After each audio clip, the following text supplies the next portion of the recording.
नमस्कार, प्रणाम, हर हर महादेव। पिछले पॉडकास्ट में जब चर्चा हुई, जब बात हुई और जो ख़ास मेहमान जिनसे मैं अक्सर बात जब करता हूँ तो अनायास ऐसी बातें जब निकलती हैं तो एक सिरा, दूसरा सिरा और फिर वो अनंत तक कब चलती चली जाती हैं वो बातें, वो पता नहीं चलता। और पिछली बार जब बात हो रही थी सर से, उस वक्त हमने महादेव पर एक प्रश्न और उस पर चर्चा की और उसके बाद उसी दिन ये तय हुआ कि महादेव पर सिर्फ इतनी चर्चा या फिर कितनी चर्चा, कितनी बात की जाए। तो ये तय हुआ कि अगले पॉडकास्ट में कोशिश करेंगे, प्रयत्न रहेगा कि महादेव पे बात करें। देखते हैं ये बात कहाँ जाती है, किस तरफ जाती है, महादेव हमें किस तरफ लेके जाते हैं अपनी चर्चा में। श्री आशुतोष अग्निहोत्री, बहुत बहुत स्वागत है सर आपका। धन्यवाद अमित जी, और आपको और दर्शकों को मेरा नमस्कार। और जैसा कि आपने कहा, पिछली बार जब हम लोग जीवन से जुड़े हुई बहुत सारे मुद्दों, बहुत सारे पहलुओं पर बात कर रहे थे, तो उस समय जो अंतिम बात हुई थी वो शिव पर जाकर ख़त्म हुई। और शिव पर अगर बात ख़त्म होती है तो वो बात ख़त्म हो ही नहीं सकती, और उस बात को तो फिर से शुरू होना है शिव की तरह। और इसलिए आज हम फिर यहाँ पर शिव की कृपा से शिव पर बात करने के लिए बैठे हुए हैं। और मुझे लगता है कि जहाँ चाहेंगे, जिस दिशा में चाहेंगे और जैसी चाहेंगे, बात आगे बढ़ती जाएगी। और बात कहाँ से कहाँ शुरू होगी और कहाँ ख़त्म होगी ये तो नहीं पता, लेकिन बातों के अर्थ तो होंगे और उन अर्थों से हमको जीवन के लिए नए अर्थ मिलेंगे, ऐसा मेरा विश्वास है। और आपको पता है सर, मेरे लिए एक सबसे बड़ा परम सौभाग्य क्या है? मैं महादेव की बात कर रहा हूँ आशुतोष से, और इससे बड़ा सौभाग्य कि आशुतोष स्वयं महादेव के बारे में बता रहे हैं। यानी कि अब आशुतोष की जब बात आती है, एक उनका नाम है, आशुतोष नाम से हम महादेव को जानते हैं। और मैंने आपसे उस दिन ये वायदा लिया था कि आपसे महादेव पे मेरी बात अधूरी रह गई है, ये आज पूरी हो पाएगी नहीं, ये इसकी गारंटी नहीं है। बिकॉज जैसा आपने कहा कि अनंत तक चली जाती है बात, समझ में ही नहीं आता कि उनकी बात कहीं ख़त्म हो भी पाएगी या नहीं। बट शुरुआत मेरा प्रश्न उसी से है जो आखिरी बात आपने कही थी, वहीं से मैं उस प्रश्न को आगे लेके जाना चाहता हूँ कि किस सरल और सहज रूप में हमारे जीवन में शिव हैं कि आते हैं, विद्यमान होते हैं और लोगों को यकीन नहीं होता कि आके चले भी गए तो उनको लगता है ये असाधारण बात है, इतने साधारण रूप से ये घटित हो ही नहीं सकती। हम शिव को हर पल महसूस करते हैं लेकिन उसको नज़रअंदाज क्यों कर देते हैं? आते हैं और हमको लगता है नहीं, इतनी आसानी से तो ये मिल ही नहीं सकते, उनको पाने के लिए तो जटिलताएं हैं, उनको पाना इतना सहज और सरल नहीं है। क्या कहेंगे इस पे सर? आपने मेरे नाम का जिक्र किया, और जब मुझे अपने नाम का अर्थ सबसे पहले पता चला, क्योंकि व्यक्ति जब अपने नाम का अर्थ ढूंढता है तो उसे आश्चर्य भी होता है और सुख की अनुभूति भी। मेरा यह दृढ़ विश्वास है कि संसार में जितने भी प्राणी हैं उनमें ईश्वर का अंश मेरे अंदर भी अवश्य होगा। अंश है बहुत छोटा सा, और आशुतोष का अर्थ होता है जो बहुत शीघ्र, बहुत जल्दी और बहुत कम में संतुष्ट या प्रसन्न हो जाए, वो आशुतोष है। तो शिव के जिस गुण का आपने अभी उल्लेख किया कि वो बहुत सरल हैं और आडंबर से या दिखावे से दूर हैं, उनको पाने के लिए आपको यत्न नहीं करना है, वो ऐसे ही मिल जाते हैं। और मुझे भी बचपन में परिवार से या जो भी मेरे बड़े थे उनसे यही जानने को मिला कि अगर आपको शिव की पूजा करनी है तो वो सबसे आसान है, अगर आपको सोमवार का व्रत करना है तो वो सबसे आसान है, उसके विधान में कहीं कोई जटिलता नहीं है। तो शिव तो वही हैं जो सहज हैं, सरल हैं, सरस हैं। और ये मैं बार बार कहता हूँ कि सरलता ही शिव है। और जीवन में भी अगर हम शिव को अपना सकें तो हम अपना जीवन अधिक सरल बना सकेंगे। शिव कहाँ मिलते हैं, कैसे मिलते हैं, किन परिस्थितियों में मिलते हैं, किन को मिलते हैं? मुझे तो लगता है कि सबको मिलते हैं, हर स्थिति में मिलते हैं, हर परिस्थिति में मिलते हैं। और जैसा कि आपने कहा कि वो इतने सहज, इतने सरल हैं कि वो मिल जाते हैं, तो आपको इसलिए यकीन नहीं होता कि इतना असाधारण व्यक्ति, इतना असाधारण इतनी असाधारण ऊर्जा का स्रोत आपको इतनी सहजता, इतनी सरलता से मिल कैसे गया? तो जब भी कोई बहुत बड़ी चीज़ या बहुत असाधारण चीज़ आपको साधारण या सामान्य रूप से मिलती है तो आपको विश्वास नहीं होता। तो वही शिव के साथ होता है। तो मुझे तो लगता है कि आप अपने, अगर हम सब अपने अंदर की सरलता को पहचान सकें, जीवन की सरलता का आनंद उठा सकें, तो उसे शिव की प्राप्ति स्वतः और सहज रूप से हो जाएगी। मैं बार बार जब सोचता हूँ सर उनकी पूजा करते हुए और जब उनसे संवाद करता हूँ तो एक बात बार बार आती है कि तुम एक लोटा जल में कैसे प्रसन्न हो सकते हो। तुम कभी ये नहीं कहते कि हमें आज अलग अलग 56 भोग, जब हम कहते हैं हम अपने देवताओं को 56 भोग का भोग भी लगाते हैं, बट हम जब शिव को प्रसन्न करने जाते हैं तो हमको लगता है एक लोटा जल ही वो तो मांगते हैं हमसे। ये एक लोटा जल कितना सरल है। इस एक लोटा जल उनके लिए वो उसी में प्रसन्न है। यहाँ इस सहजता, उनकी जो प्राप्ति की सहजता है वो यहीं से तो शुरू होती है सर। मुझे तो लगता है कि आप वो जल ना भी चढ़ाएं तो भी वो प्रसन्न है। उनकी तो ये भी अपेक्षा नहीं कि आप उनको एक लोटा जल पे चढ़ाएं, लेकिन हाँ, ये तो आपकी श्रद्धा है। और मुझे लगता है कि वो पांचों तत्व से जुड़े हुए हैं और पांचों तत्व के बाहर जो एक असीम अनंत संभावना है वो शिव है। तो जल तत्व से उनका जुड़ाव है, इसलिए शायद, मुझे नहीं पता कि ये विधान क्यों है, ये क्यों किया जाता है, ये सिर्फ मेरी कल्पना है। और मैं ऐसा सोचता हूँ कि शायद चूँकि जल भी जीवन का स्वरूप है और जैसे कि बाकी 5 तत्व हैं, मतलब बाकी 4 तत्व हैं, वैसे ही जल भी जीवन का एक बहुत ही महत्वपूर्ण तत्व है। और इसलिए शिव, चूँकि संपूर्ण जीवन और जीवन के बियॉन्ड, लाइफ के बियॉन्ड जो एक संसार है उसका उसकी प्रतिमूर्ति हैं, इसलिए शायद हम सिंबॉलिज़्म में उस चीज़ को उनको अर्पित करते हैं, उनको चढ़ाते हैं, क्योंकि जो आपका है वो आपको हम वापस दे रहे हैं। जो आपसे मिला है, आपसे ही जीवन मिला है, और जो भी आपने मुझे दिया है उसे किसी अंश में आपको लौटाने का सौभाग्य मिल रहा है, यही हमारे लिए बहुत है। तो शिव की जिस सरलता की आपने बात की कि बहुत कम में या सिर्फ जल चढ़ा देने मात्र से जो प्रसन्न हो जाए वो शिव है। आप उनके स्वरूप को देखेंगे, उनके श्रृंगार को देखेंगे, तो लोगों के लिए श्रृंगार का अर्थ तो दूसरा होता है। उनके लिए तो श्रृंगार आभूषण हैं या महंगे वस्त्र हैं। शिव के लिए श्रृंगार क्या है? शिव के लिए तो भस्म भभूत श्रृंगार है।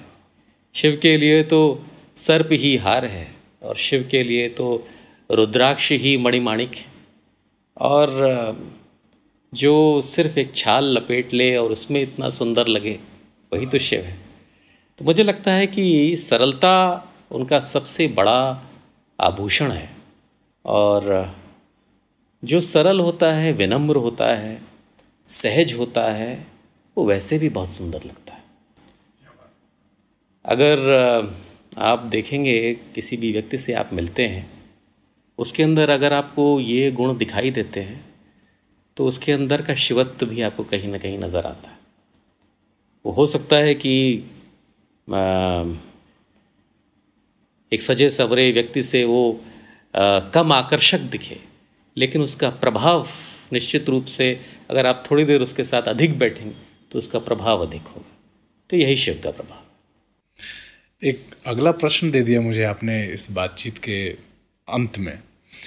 आकर्षण और प्रभाव, ये 2 शब्द हैं सर, और जब हम आकर्षण की बात करते हैं तो उसमें आपको एक बहुत चकाचौंध की रोशनी, और आकर्षण का एक अलग अर्थ है, उसमें चकाचौंध है। आकर्षण शब्द ही चकाचौंध की तरफ लेके जाता है आपको।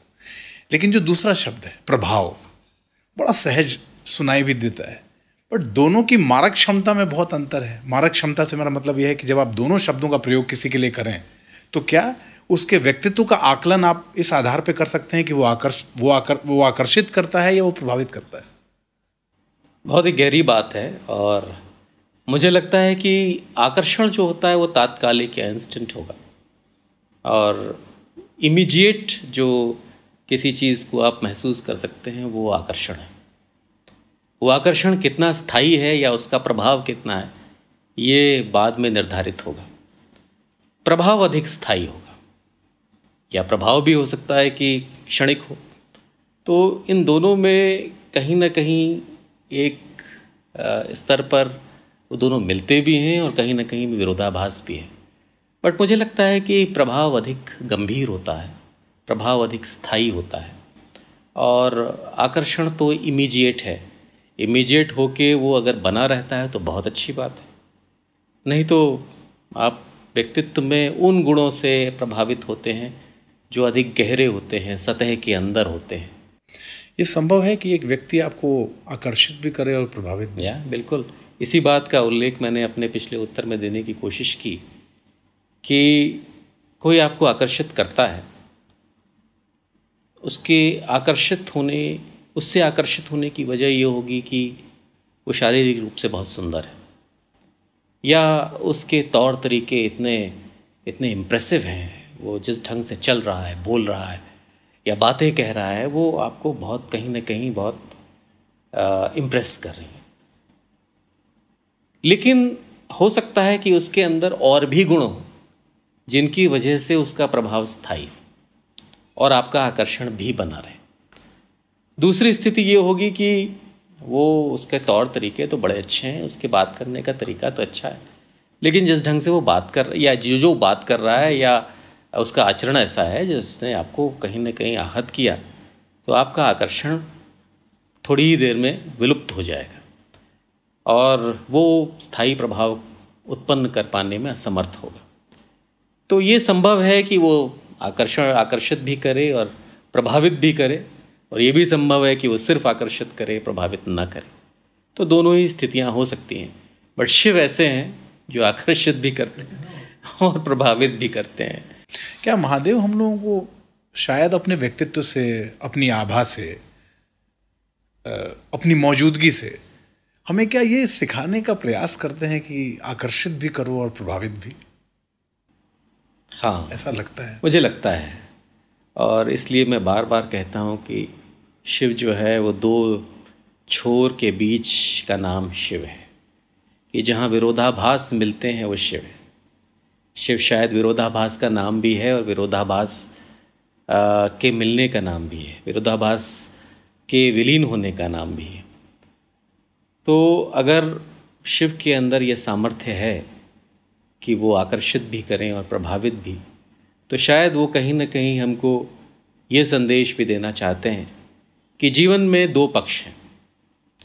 जीवन में एक पक्ष है जो भौतिक पक्ष है, और एक पक्ष है जो भौतिक से परे आध्यात्मिक पक्ष है। और उन दोनों पक्षों को जब आप साध के चलते हैं तब आप जीवन को समग्रता में जीते हैं। भौतिक पक्ष भी बहुत महत्वपूर्ण है। भौतिक पक्ष से संसार चल रहा है, भौतिक पक्ष से बहुत सारे लोगों की जीविका चल रही है, भौतिक पक्ष से परिवार चल रहे हैं, भौतिक पक्ष से संसार बढ़ रहा है।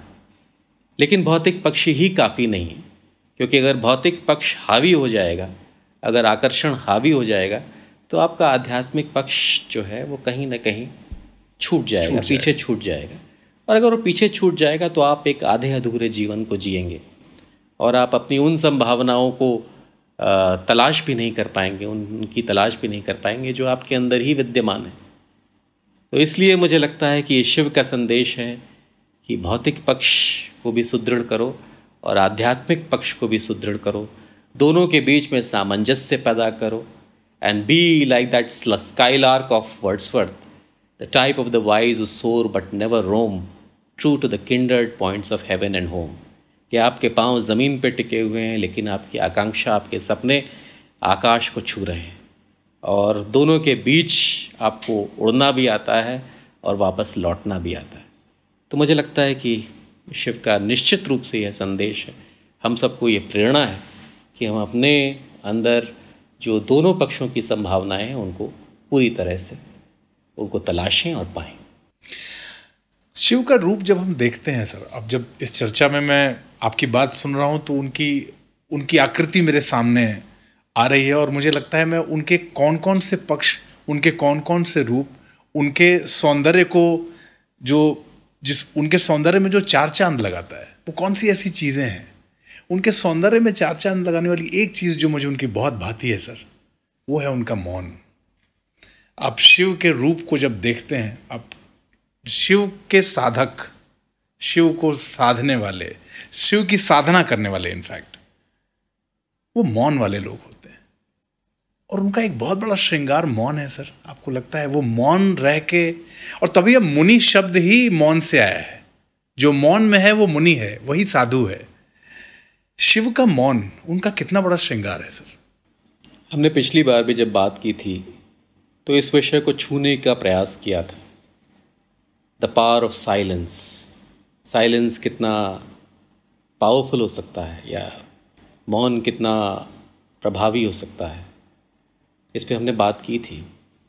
और तब भी मैंने कहा था कि शिव को हम ध्यान के या मौन के साथ ही जोड़ते हैं। शिव को हम शिव की जब भी कल्पना करते हैं या शिव की जब भी आराधना करते हैं तो उनके उस स्वरूप की आराधना करते हैं जिसमें हम शिव को ध्यानस्थ रूप में देखते हैं, जो युगों युगों से पता नहीं किसके कल्याण का ध्यान कर रहा है। समूचे विश्व के कल्याण का ध्यान करते हुए जो मौन की साधना कर रहा है वही शिव है। और उसका ध्यान का, उसके ध्यान का या उसके मौन का कोई अंत नहीं। ऐसा नहीं कि उसके अंदर शोर नहीं होगा। जिसने संसार के कल्याण के लिए लोगों की आकांक्षा से उत्पन्न हुआ हलाहल पी लिया हो, उसके अंदर अशांति नहीं होगी या कोलाहल नहीं होगा या क्रंदन नहीं होगा, ऐसा तो नहीं है। लेकिन उसके बावजूद वो मौन धारण किए हुए विश्व के कल्याण का ध्यान करते हुए, सबके मंगल की कामना करते हुए बरसों से ध्यानस्थ है, वर्षों से ध्यानस्थ है और ध्यानस्थ रहेगा, इसलिए वो शिव है। मौन हमको बहुत कुछ देता है, बहुत कुछ सिखाता है। और शिव का संदेश भी यही है कि कोलाहल से कटे हुए अपने अंदर या इस संसार के मौन को समझो, क्योंकि मौन बहुत कुछ सिखाता है। मौन स्वीकार करना सिखाता है, मौन सुनना सिखाता है। कितने लोग हैं आज जो एक अच्छे लिसनर हैं, एक तड़प सी है कि दूसरा कुछ बोला नहीं, उसकी बात खत्म हुए बिना हम कुछ बोल देना चाहते हैं। बात सुनना तो दूर या समझना तो दूर, हम उसकी बात पूरी भी नहीं होने देना चाहते। तो एक अच्छा लिसनर वही है जिसे मौन की शक्ति के बारे में पता है। आप अगर कम बोल रहे हैं तो इसका ये मतलब नहीं है कि आपको बोलना नहीं आता। आपको ये पता है कि कब, कितना, किससे, कैसे, क्यों बोलना है, क्योंकि आपको शब्दों की सामर्थ्य पे भी यकीन है और आपको मौन की संभावनाओं के बारे में भी पता है। और शब्दों के बीच में, दो शब्दों के बीच में भी आप देखेंगे एक स्पेस होता है जिसे शायद मौन भरता है। और जहाँ शब्द ब्रह्म है, अगर शब्द ब्रह्म है तो मौन शिव है। और इस ब्रह्म और शिव के सफल संयोजन से ही अर्थ पैदा होता है। मुझे तो लगता है कि अगर अर्थ प्रभावी है, आपकी बात पूरी तरह आप तक पहुंची है और उस बात ने आपको कहीं ना कहीं हिलाया है या प्रेरित किया है, उठाया है, तो वो तभी संभव है जब शब्द और मौन दोनों साथ मिलके आप तक पहुँचे। और वो तब होगा जब आपने पूरी बात सुनी है, पूरी बात समझी है, अपने शब्दों को ठहर कर उनको शब्द बनने दिया है, उसके भीतर के मौन को मुखर होने दिया है। अगर ये सब संभव हुआ है तब आपकी बात का अर्थ है और उस अर्थ का प्रभाव है। इसी बात में आगे पिछली चर्चा में आपने कहा भी था, जो एक चीज़ जिसको हमने थोड़ा टच भी किया था, पूर्वाग्रह से ग्रसित होना। आप जब तक पूरा सुनेंगे नहीं तब तक आप पूर्वाग्रह से ग्रसित ही रहेंगे। ऐसा हुआ होगा, ऐसा ही कहा कहेगा, ऐसा ही कहा जाना है। पूर्वाग्रह से ग्रसित होना भी एक आज के समय का एक बड़ा आचरण है, जो आचरण अब लोगों में फैलता जा रहा है। पेशेंस नहीं है, संयम नहीं है, किसी को सुनने की सहनशीलता नहीं है, उसके बातों को बर्दाश्त करने की सहनशीलता नहीं। तो अगर आप ये करते हैं और आपको अपने आप को शिव भक्त कहते हैं, तो दोनों चीजें तो नहीं हो सकती, दोनों चीजें तो एक साथ नहीं हो सकती सर। या तो आप मौन में हैं और या आप अधीर हैं, इनमें से कोई एक जो है वो शिव के साथ नहीं है। अगर आप शिव के भक्त हैं तो आप अधीर नहीं हो सकते। अगर आप शिव के भक्त हैं तो आप शोर नहीं कर सकते। अगर आप शिव के भक्त हैं तो आप किसी से घृणा ही नहीं कर सकते। आप स्वीकार करना जानते हैं, जो जैसा है उसे स्वीकार करने की सामर्थ्य शिव देते हैं। अब शिव ने सर्प को अगर अपने गले में डालकर उसे आभूषण की तरह रखा, उन्होंने यह अपेक्षा नहीं की कि जो सर्प है वो अपनी प्रकृति छोड़ दे। उन्हें तो यह विश्वास है कि सर्प भी उनके सानिध्य में आएगा तो वैसा ही करेगा जो विश्व के कल्याण में होगा। अगर सर्प का विश्व के कल्याण में काम आता है तो बहुत अच्छी बात है। शायद वो भी विष भी तो कहीं ना कहीं औषधि बनाने के काम आता है। लेकिन शिव की यह अपेक्षा है कि आप संसार में जो जैसा है उसे बिना किसी पूर्वाग्रह के स्वीकार करें। अब बहुत सारे लोग हैं, उनकी अलग अलग पृष्ठभूमि है, उनका सांस्कृतिक परिवेश है। कोई ऐसा है तो वैसा ही क्यों है, उसका खान पान ऐसा है तो वैसा क्यों है, उसकी शिक्षा दीक्षा ऐसी है तो वैसी ही क्यों है, उसकी बोली ऐसी है तो वैसी ही क्यों है। वो सब किसी न किसी कारण से जी। अब मैं स्वयं जो है शुद्ध शाकाहारी, और मुझे अच्छा लगता है कि अगर ऐसी जगह मुझे कहीं भोजन मिले जहाँ सिर्फ शाकाहारी भोजन। लेकिन कहीं न कहीं मुझे इस बात को भी स्वीकार करना चाहिए कि बहुत सारे लोग हैं जिनकी ऐसी पृष्ठभूमि है, जिन्होंने बचपन से शायद मांसाहार को ही अपनाया है, और वो भौगोलिक स्थिति के कारण हो सकता है या सांस्कृतिक कारणों से हो सकता है। तो इसलिए मुझसे यह अपेक्षा है कि मेरे अंदर ये सहनशीलता होगी कि मैं उनके उस जो भी उनकी सांस्कृतिक जिस तरह की उनके रीति रिवाज हैं या जिस तरह के जीवन शैली, उसको मैं वैसे ही स्वीकार करूँ। तो बिना किसी पूर्वाग्रह के, बड़ा मुश्किल होता है बिना किसी पूर्वाग्रह के किसी चीज़ को स्वीकार कर लेना या किसी व्यक्ति को स्वीकार कर लेना, क्योंकि मुझे लगता है कि बहुत सारा संघर्ष इस वजह से है संसार में, क्योंकि पूर्वाग्रह बहुत सारे हैं और पूर्वाग्रहों को दूर करने की या पूर्वाग्रहों से जूझने की कोई ईमानदार कोशिश नहीं करना चाहता। अपने आसपास ही देख लीजिए, अपने परिवार में ही देख लीजिए, अपने मित्रों के साथ ही देख लीजिए, एक छोटी सी घटना आपके मनमानस को कचोटती रहती है। आप भूल नहीं पाते हैं। आप भले ही ऊपर से दिखावा करें कि नहीं कोई बात नहीं, छोटी सी बात है, हो गई, कोई बात नहीं, लेट्स मूव ऑन, कहने को कह देते हैं let's move on. But move on करने के लिए आपका बहुत बड़ा दिल चाहिए, और उस दिल के अंदर ये चाहिए कि आपने स्वीकार कर लिया कि ठीक है, वो जिसकी प्रतिक्रिया थी वो किसी वजह से होगी, तात्कालिक होगी। हो सकता है उस समय वो भी किसी समस्या से जूझ रहा हो, उसका रिस्पॉन्स अगर आपको पसंद नहीं आया तो उसे भी शायद पसंद ना आया हो। लेकिन हो सकता बहुत सारी चीज़ें इस तरह से मुझे लगता है कि बातचीत के माध्यम से या पूर्वाग्रह को दूर करने की ईमानदार कोशिश दूर की जा सकती है।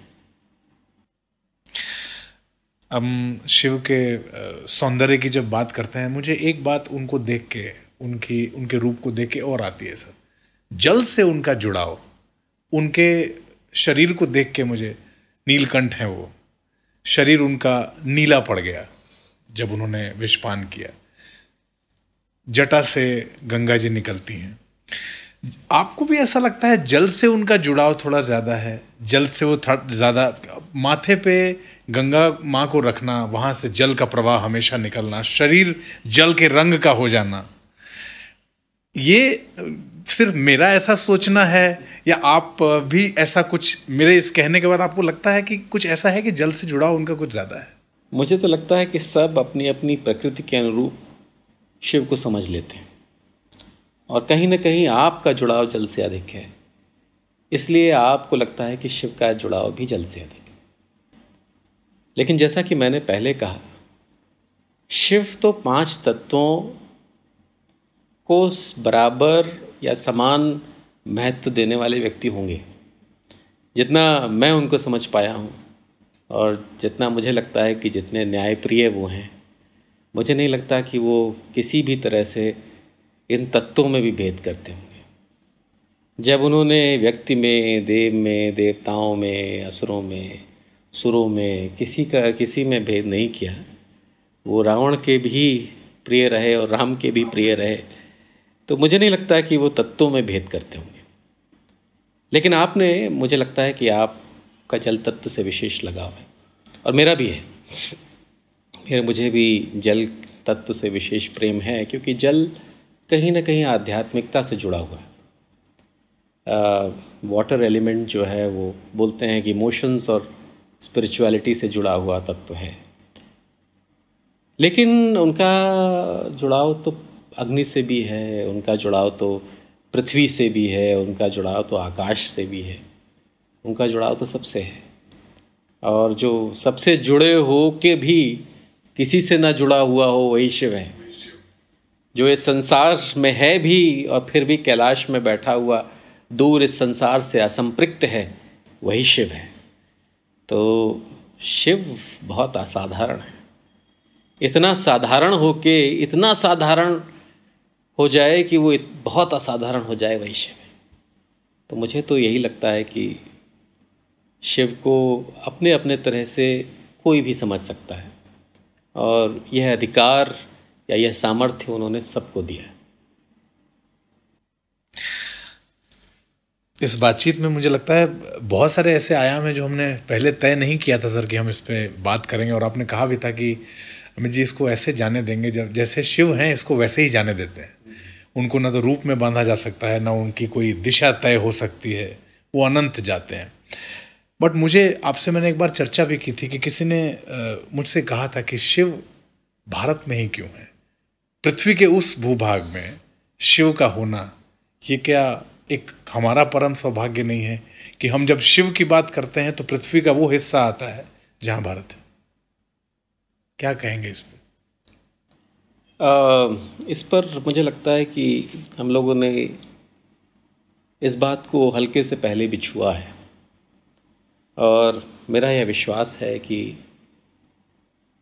प्राचीन मंदिरों का या प्राचीन देवस्थलों का बहुत गहरा विज्ञान है, आध्यात्म का भी बहुत गहरा विज्ञान है, और वैसे ही देशों की जो भौगोलिक स्थिति है वो किसी न किसी रूप से विज्ञान से जुड़ी हुई है। शिव, भारत देवभूमि है। भारत वो भूमि है जहाँ पर देवता स्वयं आकांक्षा रखते हैं कि अगर उन्हें पृथ्वी पर जन्म लेना हो तो उनका जन्म भारत में। ऐसी आकांक्षा क्यों रखते हैं? ऐसी आकांक्षा इसलिए रखते हैं कि इसमें अवश्य ऐसे ईश्वरीय तत्व हैं या शिव की पूरी कृपा इस पुण्य भूमि पर है, जिस वजह से इसकी प्राण चेतना एक दूसरे स्तर की है। अभी मेरे में एक मित्र जो है वो स्विट्ज़रलैंड घूमने गए, और वो 6-7 दिन वहाँ पे थे, और वो सुबह शाम साधना करते हैं। तो मैंने पूछा कि तुम्हारे पास तो बहुत साधना करने के लिए बहुत समय था। तो उन्होंने कहा कि साधना तो मैंने की अवश्य, लेकिन उतना मज़ा नहीं आया जितना यहाँ पर साधना करते हुए आता है। अपने देश में तो भारत अपने देश में आता है। तो फिर इस बात ने भी मुझे ये सोचने के लिए विवश किया कि जब आप साधना भी करते हैं तो उस साधना में सिर्फ मौन का या साधना का महत्व नहीं है। आप कहाँ बैठकर साधना कर रहे हैं, स्थान का महत्व, इस स्थान का महत्व भी है। क्योंकि साधना तभी संपूर्ण होगी या पूरी तरह से प्रभावी होगी जब यूनिवर्स या पूरा ब्रह्मांड या पूरी कायनात आपके साथ मिलकर साधना कर रही। तो मुझे लगता है कि जो कॉन्सेंट्रेशन कॉस्मिक एनर्जी का भारतवर्ष में है वो और कहीं है नहीं, और अगर है तो मुझे पता नहीं, लेकिन उसकी अनुभूति कम से कम मुझे यहाँ कई जगह पर महसूस होती है। अगर आप ज्योतिर्लिंग जहाँ जहाँ हैं वहाँ जाते हैं और उन मंदिरों में थोड़ी देर बैठते हैं तो आपको सॉलिडिफाइड एनर्जी की अनुभूति तो होती है। If you are in a position to receive it then you can feel it instantly. तो वो बात तो है, और आपने खुद ही कहा कि भारत में ही शिव हैं और शिव ही भारत हैं, तो ये तो बहुत बड़ी बात है। और इसलिए तो हमें अपने देश पर गर्व करने का और की एक और वजह है हमारे पास कि इस देश में शिव है। शिव को सबसे प्रिय कौन है सर? शिव का सबसे प्रिय आपकी वो कविता, मुझे आजीवन मुझे लगता है उस कविता को जब भी मैं शिव को सोचता हूँ तो मुझे नंदी की वो कविता ज़रूर याद आती है जो आपने लिखी। आप जब शिव को देखते हैं, शिव के आसपास जो उनके साथ बैठे हैं, माँ बैठी हैं, उनके दोनों पुत्र बैठे हैं, बट उस पूरी तस्वीर में जो साथ में लोग हैं, साथ में जो जीव जंतु आपको दिखते हैं, आपकी जो सोच जाती है, आपको लगता है शिव को सबसे प्रिय कौन है? सबसे ज़्यादा शिव किसको प्रेम करते हैं? जो उनका ध्यान कर रहा है उस समय वो उनके साथ है, और वही सबसे ज़्यादा प्रिय है। अगर मैं शिव का ध्यान कर रहा हूँ तो मुझे लगता है कि वैसे तो मैं सोच के ही ध्यान नहीं कर रहा हूँ कि शिव मुझे अपना प्रिय समझें, और किसी तरह की अपेक्षा नहीं है, इसलिए वो ध्यान है। मैंने कभी इस दृष्टि से सोचा नहीं सच में कि जो भी वो उनके स्वरूप का ध्यान करते हुए उनके साथ जो हैं या जिनको वो धारण किए हुए हैं उनमें से उनका प्रिय कौन है, मैंने कभी सोचा नहीं। मुझे आपने चूँकि ये पूछा है इसलिए मुझे लगता है कि सभी उनके प्रिय होंगे और समान रूप से प्रिय होंगे, क्योंकि अगर अपने प्रियजनों में भेद कर सकता कोई व्यक्ति तो वो शिव कैसे होगा? तब तो वो सामान्य मनुष्य होगा। हम लोग कर सकते हैं भेद अपने आसपास के लोगों में, कोई ज़्यादा पसंद हो सकता है, कोई कम पसंद हो सकता है। इसलिए मैंने पहले तत्वों में भी कहा कि मुझे नहीं लगता कि उनका कोई तत्व प्रिय होगा या विशेष रूप से प्रिय होगा। उसी तरह मुझे उनके साथ के लोग, उनके भक्तों में कोई विशेष अधिक प्रिय होगा या कोई कम प्रिय होगा, मुझे नहीं लगता। मुझे लगता है कि जो ब्रह्मांड की इतने बड़े विरोधाभास में सामंजस्य बैठा सकता है वो अपने अंदर के इन पूर्वाग्रहों को तो कम से कम दूर करने की सामर्थ्य रखता ही होगा कि वो सामान्य रूप से सबको प्रिय समझे और सबको अपनी कृपा का समान रूप से अधिकारी समझे। ये मेरा मानना है।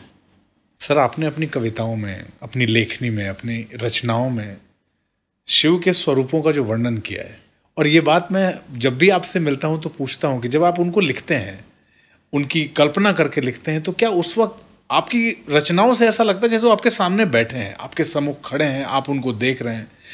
आपने अपनी कविताओं में बहुत बार शिव को अलग अलग रूपों में, आप एक कोई ऐसी कविता जो आप लिखते वक्त आपको लगा कि हाँ, इसमें मैं उनके उस पूरे स्वरूप का वर्णन संपूर्ण कर पाया हूँ, ऐसी कोई कविता आप जो सुनाना चाहें जो आपने लिखी है? सर, ऐसी किसी कविता की लिखने का सामर्थ्य तो मेरे अंदर है नहीं जो उनके सारे स्वरूपों को कविता के अंदर समेट दे, या जिसके बाद मुझे लगे कि अब कुछ शेष नहीं रहा। ऐसी कविता जिस दिन लिख पाया उस दिन तो पता नहीं क्या होगा। मुझे नहीं लगता कि ऐसी कविता संभव है जो शिव को पूरी तरह से समेट ले।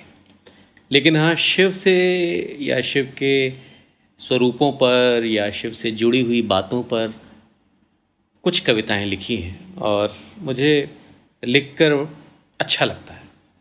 और एक कविता है जिसमें जो अभी तक हम बात कह रहे हैं उसको रेखांकित करती है, वही बात बोलती है जो शायद हम लोग बातें कर रहे हैं कि अमृत की चाह में जब जब होगा मंथन, अमृत की चाह में जब जब होगा मंथन, निकलेंगे असंख्य रत्न कामधेनु कल्प वृक्ष, उनको स्वीकार करने चले आएंगे सहर्ष देव और अदेव। मगर अमृत का संधान बिना विष की संभावना के संभव ही नहीं, और विष भी ऐसा जो समाप्त कर दे जीवन के समस्त चिन्ह, उस विष को करने ग्रहण न देव आएंगे न अदेव। उसे पी सकने की शक्ति और सामर्थ्य तो सिर्फ तुम में है महादेव। तुम ही तो हो जो युग युगों से साधना में लीन, गंगा को जटाओं में बांधे, सर्पों का श्रृंगार कर भस्म भभूत लपेटे, हिम शिला पर जमाए आसन, करते आए हो करते जाओगे इस संसार के कल्याण का ध्यान। हे शिव, तुम कर्पूर वर्ण के कारण नहीं, सत्य करुणा और त्याग के कारण किसी भी कल्पना से अधिक सुंदरतम हो, किसी भी कल्पना से अधिक सुंदरतम। आपकी इन्हीं कविताओं से जो मैंने कहा कि ऐसा लगता है शिव सम्मुख बैठे हैं या आप शिव को सामने देख रहे हैं। और अब से कुछ देर पहले मैंने पूछा कि उनको सबसे प्रिय कौन है। जब मैं आपकी एक कविता जब भी सुनता हूँ, आपका वो वीडियो देखता हूँ या आपसे जब सुनता हूँ, तो मुझे लगता है कि शिव के सबसे प्रिय कौन है, इसका आपने उत्तर दिया कि उनको सब प्रिय हैं, बट उनको सबसे ज़्यादा प्रेम करने वालों में नंदी हैं, उनको सबसे ज़्यादा मानने वालों में, उनकी साधना में बैठे।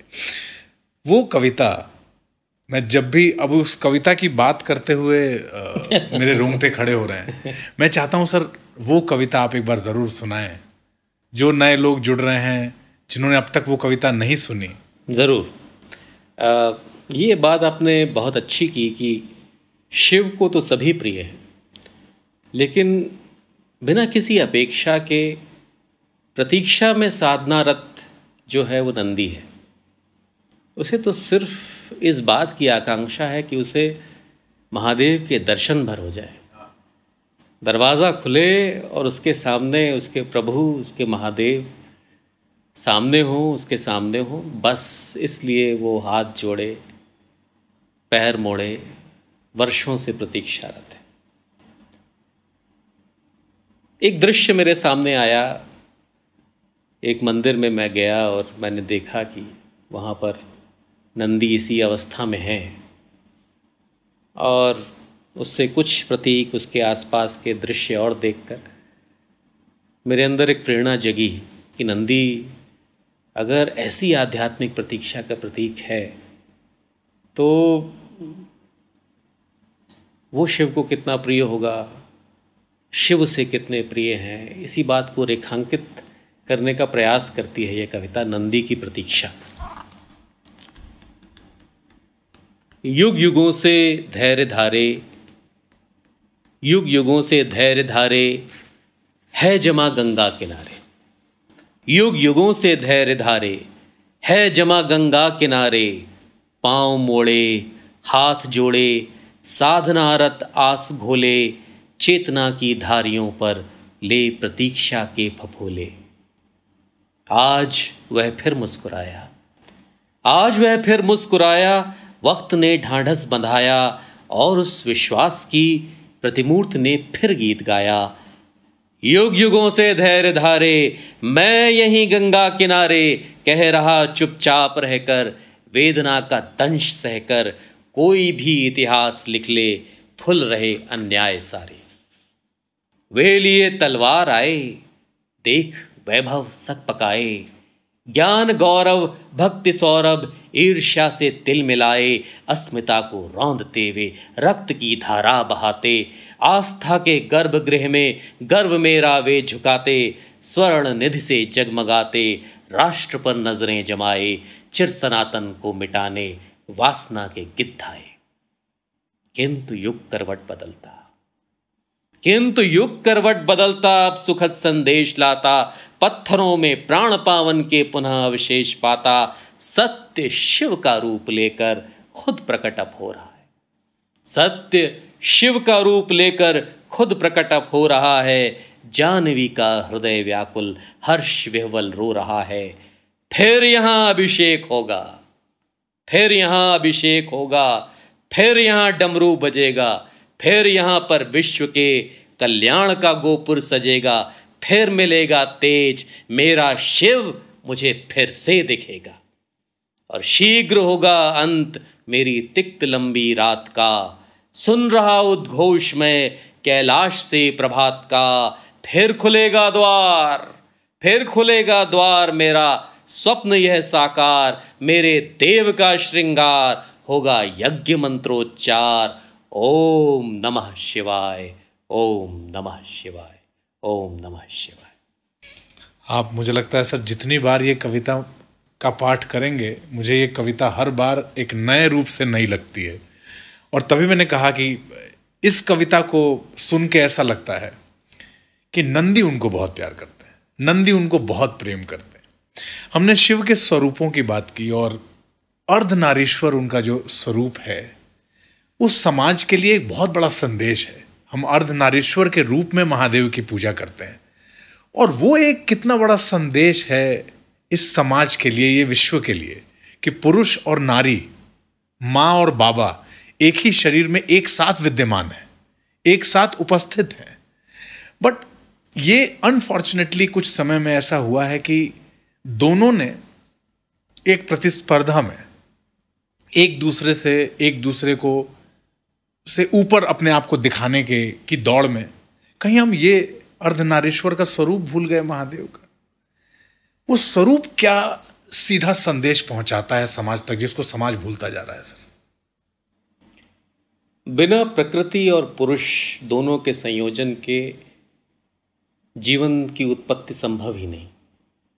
और जैसा कि आपने खुद कहा, शिव के अंदर ही शक्ति है और शिव शक्ति के मिलन से ही जीवन और संसार चलता है। शिव का अर्धनारीश्वर स्वरूप जो है वो बहुत दिव्य प्रेरणा देता है और बहुत गूढ़ संदेश भी है उसमें जीवन और समाज के लिए, कि स्त्री और पुरुष दोनों एक दूसरे के लिए बहुत आवश्यक हैं और एक दूसरे के पूरक भी हैं।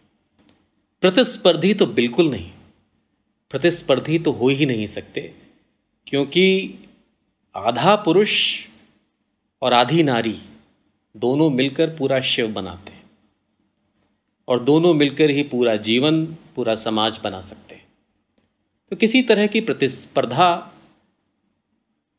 होना दोनों में, मुझे नहीं लगता कि किसी तरह का कोई विरोधाभास है या किसी प्रतिस्पर्धा की आवश्यकता है। दोनों ही एक दूसरे के लिए बहुत आवश्यक है और दोनों मिलकर किन संभावनाओं को की प्राप्ति कर सकते हैं, ये अगर दोनों मिल जाएंगे तभी पता चलेगा। तो इसलिए मुझे लगता है कि शिव का जो अर्धनारीश्वर स्वरूप है वो जीवन के लिए और समाज के लिए बहुत गहरा संदेश देता है।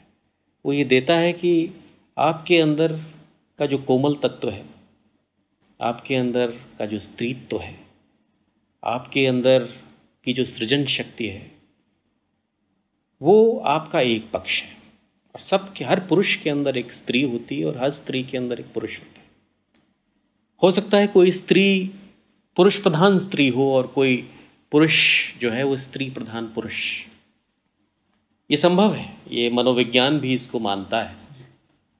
और बहुत सारी परिस्थितियाँ होती हैं जहाँ पर कौशल्या पिता की तरह उनका आचरण हो सकता है और दशरथ का आचरण माँ की तरह हो सकता है। उनकी प्रतिक्रिया जो है, एक पिता की प्रतिक्रिया कभी किन्हीं किन्हीं अवस्थाओं में एक माँ की तरह हो सकती है और माँ की प्रतिक्रिया पिता की तरह हो सकती है।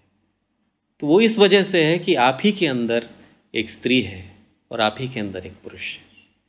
तो हर व्यक्ति शिव है, लेकिन वो शिव बनेगा तब जब वो अपने अंदर की स्त्री और पुरुष का समायोजन कर सकेगा, उनके बीच सामंजस्य बैठा सकेगा। और अगर ऐसा बैठा लेता है तो वो एक आदर्श व्यक्ति बनता है और एक आदर्श समाज की रचना करने में समर्थ होता है। फिर कहीं पर वो किसी तरह का संघर्ष, एक दूसरे को नीचा दिखाने की प्रतिस्पर्धा, वो कहीं होगी ही नहीं। दोनों मिलेंगे तो सृष्टि होगी, सृजन होगा, साहित्य होगा, संस्कृति होगी, प्रगति होगी, उत्कर्ष होगा, उन्मेष होगा, हर्ष होगा। और दोनों के बीच में प्रतिस्पर्धा रहेगी तो विनाश होगा, संघर्ष होगा, विरोधाभास होगा। तो मुझे लगता है कि बहुत ही अच्छी बात कही आपने। और अगर हम सब लोग ये समझ लेंगे कि हम सब शिव बनने की सामर्थ्य रखते हैं, अगर अपने अंदर के स्त्री और पुरुष दोनों के बीच को, दोनों को बराबर का सम्मान दें, दोनों की सामर्थ्य और सीमाओं का बोध करें और दोनों के बीच में समायोजन स्थापित करने का ईमानदार प्रयास करें, तो अवश्य मुझे लगता है कि एक बेहतर समाज और एक बेहतर जीवन हम गढ़ सकते हैं। शिव ने हमें अनुशासन भी सिखाया है सर। शिव का अनुशासन जिस पे चर्चा हम लोग करते रहते हैं, बट माँ का सम्मान, माँ की उतनी ही इज्जत, माँ उनके लिए आज भी वो स्थान। हम जब शिव की बात करते हैं सर, जब महादेव की बात करते हैं, तो एक बात आप भी जानते होंगे कि माँ जो कह देती हैं उसको वो ज़रूर पालन करते हैं कि अब तुमने कह दिया है पार्वती तो ठीक है, वो बाद में देखेंगे, तुमने अभी इस वक्त कहा है, मैं इस पर विचार करके इस पर तुरंत, क्योंकि माँ की बात वो ज़रूर मानते हैं। यहाँ बात मानना, एक दूसरे की बात का पालन करना, ख़ास तौर पे बाबा जब माँ की बात का पालन करके और जो माँ मांगती हैं या जो पूछती हैं या जो कहती हैं उसको पूरा करते हैं। आज का समाज और शिव का वो अनुशासन, शिव का वो भाव माँ के लिए, आपको लगता है सर आज की सोसाइटी और आज जिस तरफ हम आगे बढ़ रहे हैं उसमें अनुशासन की कमी, बातों के पालन की कमी, एक दूसरे के सम्मान की कमी, एक दूसरे से प्रतिस्पर्धा का भाव, ये कहीं ना कहीं शिव के उस भाव को, शिव की के उस उनका जो व्यक्तित्व था इसको लेके, उससे हमें दूर लेके जा रहा है। तब तो हम शिव भक्त नहीं हो सकते ना सर। अगर हम शिव भक्त अपने आप को कहते हैं और हम माँ का सम्मान नहीं करते, पत्नी का सम्मान नहीं करते, उससे प्रतिस्पर्धा करते हैं, या पत्नी आपसे प्रतिस्पर्धा करती है, आपका सम्मान नहीं करती, तब आप शिव भक्त तो नहीं है, क्योंकि आप शिव का पालन नहीं करते, आप शिव के अनुशासन का पालन नहीं करते। आप मानते हैं ऐसा? शिव तो फिर भी आपको अपना भक्त मानते रहेंगे, क्योंकि उनके अंदर आपसे बहुत अधिक सहनशीलता है और आप जैसे हैं उसको वो स्वीकार करेंगे ही। लेकिन हाँ, आपकी ये बात तो सच है कि शिव हमें अनुशासन सिखाते हैं, क्योंकि बिना अनुशासन के साधना हो ही नहीं सकती। अनुशासन का महत्व तो बहुत अधिक है। अनुशासन क्या है? अनुशासन अपने आप को एक सीमा में बांधना है। क्यों बांधना है? क्योंकि आपको अपनी अनंत सीमाओं को पहचानना भी है। उस सीमा में बांधना इसलिए नहीं है कि आपको जकड़ा जा रहा है और आपसे सिर्फ वही करवाया जा रहा है जो कोई व्यक्ति चाहता है कि आप करें। आप अनुशासित इसलिए हैं क्योंकि आपके अंदर असीम संभावनाएं हैं, और उन असीम संभावनाओं की तलाश आप तभी कर सकते हैं जब किसी रूप में आप अनुशासित होकर उस तरफ आगे बढ़ें। तो ये एक साधना का या किसी भी कर्म का स्वाभाविक गुण है। आप पढ़ाई भी करते हैं तो उसी तरह करते हैं, आप परीक्षा भी देते हैं तो उसी तरह देते हैं, आप ऑफिस जाते हैं तो उसी तरह जाते हैं, आप समाज में रहते हैं, घर में रहते हैं तो भी किसी सीमाओं का, किसी अनुशासन का पालन करते हैं। एक दूसरे के प्रति सम्मान होना तो बहुत आवश्यक है, और ये व्यक्ति तभी कर सकता है जब आप श्योर होते हैं अपने बारे में जी। जब आपके अंदर बहुत सारी असुरक्षाएं हैं या बहुत सारी हलचल है आपके अंदर, तब आप बहुत अनश्योर होते हैं, बहुत टेंटेटिव होते हैं, बहुत रेस्टलेस होते हैं। इसलिए अधिक कोशिश करनी चाहिए कि अपने अंदर की असुरक्षा को दूर किया जाए। और जो रेजोनेंस है अंदर, प्रतिस्पर्धा करिए तो फिर अपने आप से करिए, प्रतिस्पर्धा करिए तो श्रेष्ठता से करिए, और अपने अंदर आप आपने एक मुकाम, आपने अपने अंदर एक बेंचमार्क स्थापित किया है अच्छाई का, उसके इससे प्रतिस्पर्धा कीजिए कि मैं इससे और अच्छा बन सकता। प्रतिस्पर्धा घर में या मित्रों से करके आप सिर्फ संघर्ष को जन्म देते हैं।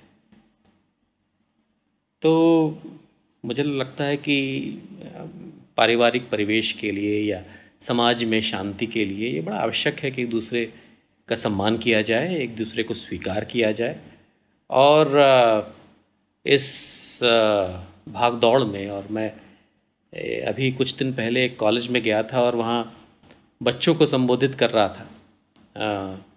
वो ग्रेजुएशन या पोस्ट ग्रेजुएशन के स्टूडेंट्स रहे होंगे। तो मैंने सिर्फ उनको, अब कहीं पे भी आप ऐसी जगह जाते हैं तो ये कहा जाता है कि आप उनको कुछ संदेश दें। तो मैंने कहा संदेश तो क्या, लेकिन हाँ इतना ज़रूर है कि आपको ये बता सकता हूँ कि आप इस समय दौड़ रहे हैं और इस अवस्था में दौड़ना बहुत अच्छा होता है, दौड़ना चाहिए भी, क्योंकि यौवन में आप अगर नहीं दौड़ रहे हैं तो आप भूल कर रहे हैं। यौवन में अगर आप चुप हैं, शांत हैं, तो आप भूल कर रहे हैं, कुछ there is something wrong with you. यौवन में थोड़ी अशांति होनी चाहिए, थोड़ी व्यग्रता होनी चाहिए। लेकिन जब आप दौड़ेंगे और किसी लक्ष्य की प्राप्ति के लिए दौड़ेंगे, किसी को पीछे छोड़ जाएंगे और किसी को पीछे छोड़ के ही आप आगे बढ़ पाएंगे, तो ये बहुत स्वाभाविक है, क्योंकि कोई ना कोई तो वो रेस जीतेगा, कोई ना कोई तो उस रेस में नंबर बनाएगा, कोई ना कोई उस रेस में पीछे छूट जाएगा। दौड़ते समय बस आप इस बात का ध्यान रखें कि आप किसी को रौंद के आगे ना बढ़ें। पीछे छोड़ जाइए वो बड़ी अच्छी बात है, तो छोड़ेंगे ही, लेकिन किसी को रौंद के, किसी को टंगड़ी मार के, किसी को धक्का देकर आप आगे ना बढ़ें और रेस न जीतें, बस इतना ही बहुत है। सफलता में अगर आप अपने आप को देख पा रहे हैं और आप अपने आप को देखकर मुस्कुरा पा रहे हैं और आपको खुद को देखकर आंखें नहीं झुकानी पड़ रही हैं, तो सफलता का सबसे बड़ा पैमाना यही।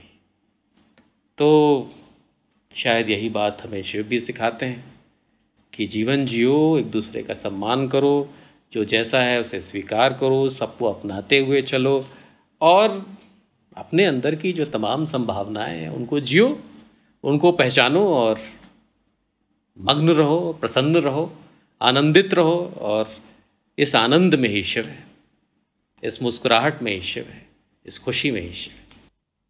क्योंकि हम देखते हैं 1/3 आंखें उनकी बंद हैं और उस आधी बंद आंखों से भी वो, हम जब आंखें बंद करते हैं तो एक मनुष्य के नाते हमारी प्रवृत्ति है कि हम आंखें बंद कर लें तो हम मुस्कुरा नहीं सकते, क्योंकि हमें कुछ दिख नहीं रहा। बट आंखें आधी खोल के अगर कोई मुस्कुरा रहा है, इसका मतलब उसे सब पता है, वो सब जानता है, आपके बारे में जानता है, विश्व के बारे में जानता है, आने वाले भविष्य के बारे में जानता है। ये क्या संकेत देता है मुझे? मैं उनका ये रूप जब देखता हूं तो आंखें बंद हैं और वो मुस्कुरा रहे हैं। ये मुस्कुराना, आप अगर इसका पल्लवन करना चाहें, इसके बारे में बता, तो आप कैसे देखते हैं सर इसको? मुझे तो लगता है कि आध्यात्मिक अनुभूति में आपको इस बात का एहसास होगा कि जब आप आंखें बंद करके मुस्कुराते हैं तो आप ईश्वर के बहुत निकट होते हैं। और अगर शिव अनंत काल से मुस्कुरा रहे हैं तो वो तो यही है, क्योंकि वो ईश्वरत्व, वो स्वयं ईश्वरत्व है। वो सब जानते हुए मुस्कुरा रहे हैं, हम बिना जाने हुए अधीर रहते हैं और हम इसलिए मुस्कुरा नहीं पा रहे हैं क्योंकि हमें अपने अतीत के बारे में पता है, हम अपने वर्तमान में रहना नहीं चाहते और अपने भविष्य के प्रति अनिश्चित हैं। हम जीते हैं अपनी स्मृतियों में या अपनी चिंताओं में, हम इस पल में जीते नहीं। अगर हम इस पल में जिए और इस पल के बारे में सोचें तो हम भी मुस्कुराना सीख जाएंगे, आंखें बंद करके भी और आंखें खोल के भी। तो मेरा तो इतना ही आग्रह है सबसे कि अगर शिव की भक्ति कर रहे हैं, शिव की आराधना कर रहे हैं, अपने आप को शिव भक्त कहते हैं, तो इस पल में जीना सीखिए। इस पल की साधना ही आपको शिवत्व के, शिव के अधिक नज़दीक ले जाएगी, आपको मुस्कुराना सिखाएगी, बंद आँखों के साथ भी और खुली आँखों के साथ भी। जीवन और मृत्यु दोनों में हम शिव को देखते हैं। और जब मृत्यु की बात आती है, एक शाश्वत सत्य ये है कि मृत्यु होनी है एक दिन।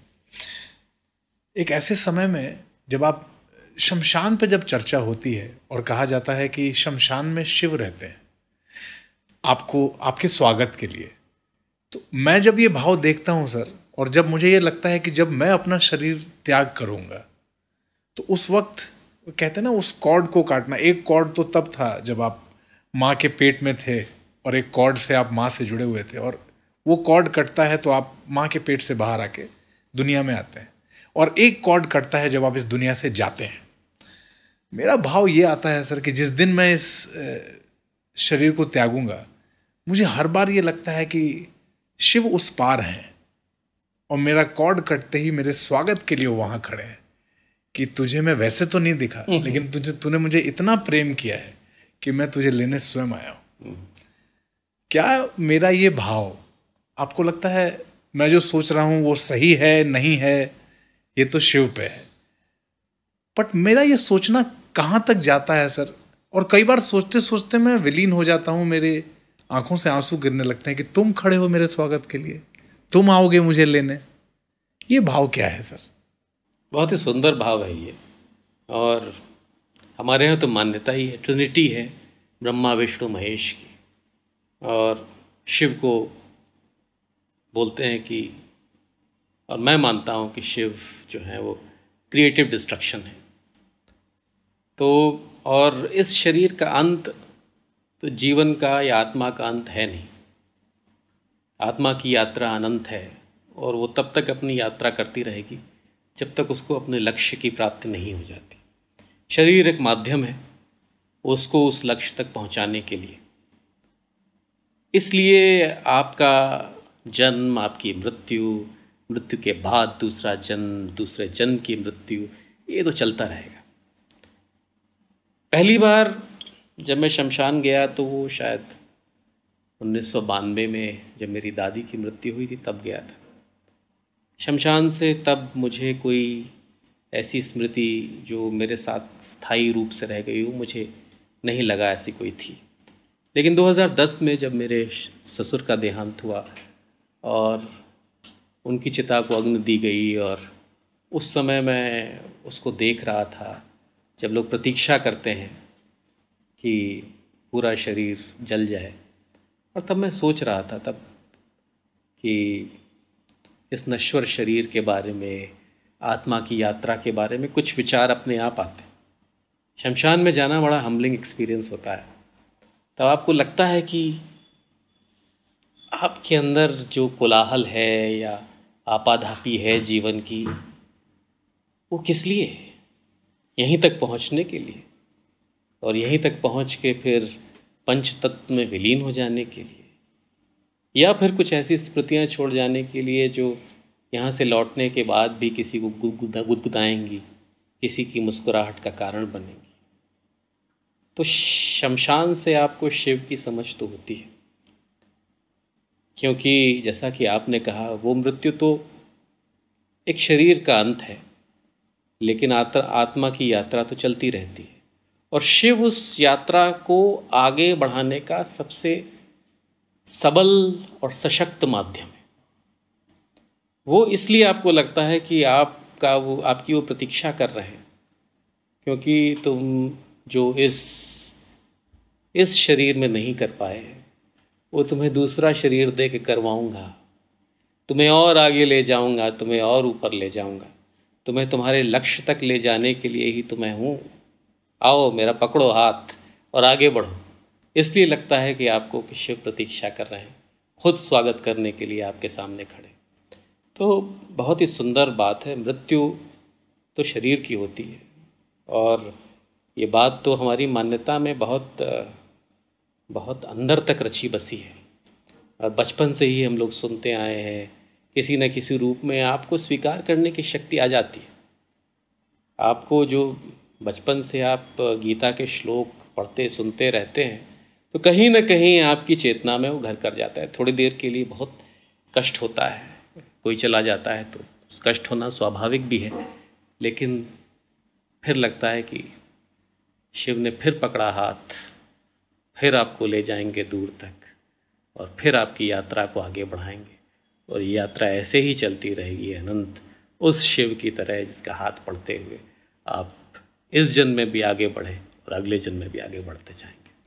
इसका मतलब शव समाप्ति नहीं है सर? बिल्कुल नहीं है। शव शायद नया प्रारंभ है। बिल्कुल। आप जब शव के रूप में हो जाते हैं। बिल्कुल वही शव। देखिए हम लोगों ने बात की थी पंच तत्व से कि जल तत्व अधिक प्रिय है या क्या, तो मुझे लगता है कि ये शरीर पांचों तत्वों में फिर से मिला, वो फिर से शिव, वो शव फिर से शिव बना और फिर आगे बढ़ा और जीवन और आत्मा की यात्रा अनंत रही। मुझे लगता है सर आज यही समाप्त करते हैं, क्योंकि समय का पता नहीं चलता। और जैसे शुरुआत में मैंने कहा था कि ये कहाँ तक जाएगी ये बातचीत और ये यात्रा, इसका तो शिव ही तय करेंगे। बट एक मैं आपसे आज फिर आपसे एक वचन लेना चाहता हूँ कि शिव पर आपसे मेरी बातचीत की ये श्रृंखला जो है हम जारी रखेंगे। बिल्कुल जारी। और आगे आने वाले समय में हम, क्योंकि जो लोग सुन रहे हैं, हमें जो लिख रहे हैं, उनके भावों को देख के ऐसा लगता है कि हमें इस बातचीत को रोकना नहीं चाहिए। अवश्य। और आपके ये जो बातें आप एक के बाद एक जो बातें आप कहते हैं, इसको सुनने वाले लोग लिखते हैं दैट इनलाइटेंड फील कर रहे हैं। वो सुन के उनको ऐसा लगता है जैसे ये भाव। सामर्थ्य तो मेरी नहीं है कि मैं किसी को एनलाइटनमेंट दूं, लेकिन मुझे अंदर जो भाव आया, जो विचार आया उस समय, वो मैंने कह दिया। और अगर रुक ही गए तो फिर हम शिव की बात कैसे कर पाएंगे? शिव तो हमें रुकना सिखाते ही नहीं। हाँ, किसी मोड़ पर आकर ठहर कर अपने अंदर और जीवन के अंदर झांकने की प्रेरणा अवश्य देते हैं, लेकिन फिर आगे बढ़ने के लिए और इस यात्रा को हम भी आगे बढ़ाएंगे, ऐसी मेरी भी अपेक्षा है। और बहुत बहुत धन्यवाद इतनी अच्छी बातों के लिए। और शिव पर चर्चा तो हमेशा सुख देती है, बहुत संतोष देती है, बहुत हर्ष देती है और भीतर तक आनंदित करती है और बड़ी देर तक रहती है ये गुदगुदी और बड़ी देर तक हिलते रहते हैं। तो बहुत अच्छा लगा, धन्यवाद। बहुत बहुत धन्यवाद सर। और आप लोगों से एक वायदा, जो वायदा मैंने आपसे किया और इस वक्त मैंने जो वायदा सर से लिया है, वो यही लिया है कि आप सुन रहे हैं, आप उसको महसूस कर रहे हैं। और बहुत सारे लोग आप में से ये लिखते हैं कि इससे पहले इस तरह के भाव उन्होंने महसूस नहीं की, इस तरह की बात उन्होंने सुनी नहीं है, इस तरह के भाव अपने शरीर के अंदर जब वो सुन रहे हैं तो शरीर कांप रहा है, आंखों में अश्रु हैं। कई सारे लोग फ़ोन पे भी ये बताते हैं, कई सारे लोग मैसेजेस में भी ये बताते हैं। तो ये चर्चा जारी रहेगी, ये चर्चा अनंत तक जारी रहेगी जैसे शिव है। हर हर महादेव। नमस्कार।